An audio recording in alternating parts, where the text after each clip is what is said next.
We live in an age of unprecedented material wealth and technological marvels. We can connect with anyone, anywhere, instantly. We have access to all the information in the world in the palm of our hands. So why, for so many of us, does happiness feel more distant than ever? We feel overwhelmed by information, exhausted by the pressure to perform, and strangely lonely in a world that is supposedly hyper-connected.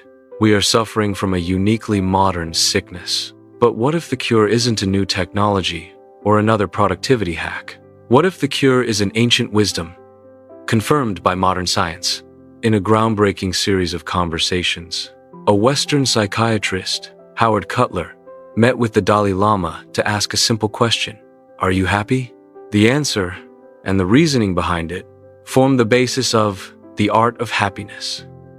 Today, we explore its 3 most powerful antidotes for our modern suffering. Part 1. Antidote 1. The Cure for Burnout. The Power of Compassion. That feeling of complete emotional, physical, and mental exhaustion. It comes from the relentless focus on the I. My problems, my deadlines, my stress. We become the center of our own troubled universe, and the weight of it becomes unbearable. The Dalai Lama offers a radical antidote: compassion.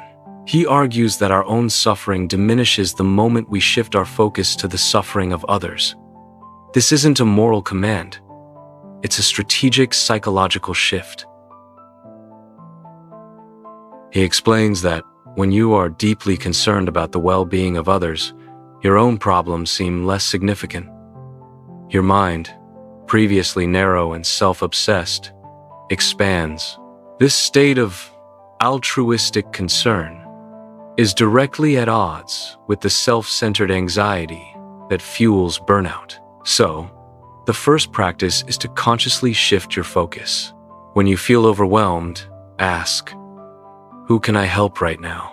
It could be as simple as truly listening to a colleague, offering a word of encouragement, or dedicating 5 minutes to thinking about how you can ease someone else's burden. You are not ignoring your problems. You are repositioning them in a larger, more manageable context. This is the art of decentering the self. Part 2. Antidote 2. The Cure for Digital Loneliness. The Warmth of Connection. The second poison, digital loneliness. We have hundreds of friends online, yet we feel profoundly alone. We mistake digital interactions for genuine connection. This creates a painful gap between our innate need for belonging and our reality. The Dalai Lama's antidote is the cultivation of warm-heartedness. This is a state of mind that actively seeks to connect with others on a fundamental human level. He teaches that we must look past the superficial labels of job titles, political views, or online personas, and recognize the shared basic wish in everyone, the wish to be happy and to avoid suffering. This recognition is the foundation of true connection. Dr. Cutler, the psychiatrist, notes that this aligns with scientific findings. A sense of belonging is a core psychological need. Warm-heartedness is the active practice of building that belonging. The practice here is one of perspective. In your next interaction, whether online or in person, consciously set aside judgment. For a moment, simply see the other person as someone just like you, someone who desires happiness. This mental shift, this offering of unconditional positive regard, is the key that unlocks the door from a prison of loneliness to a garden of genuine connection. Part 3. Antidote 3. The Cure for Information Overload. The Clarity of Mind. The third poison. Information overload. Our minds are constantly bombarded. We jump from task to task, headline to headline, our attention fractured into 1,000 pieces. This leads to a state of mental clutter and inner noise, making it impossible to think clearly or feel at peace.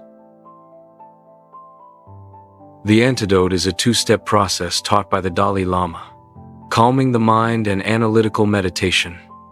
First, we must calm the mind. This is often done through simple breathing meditation.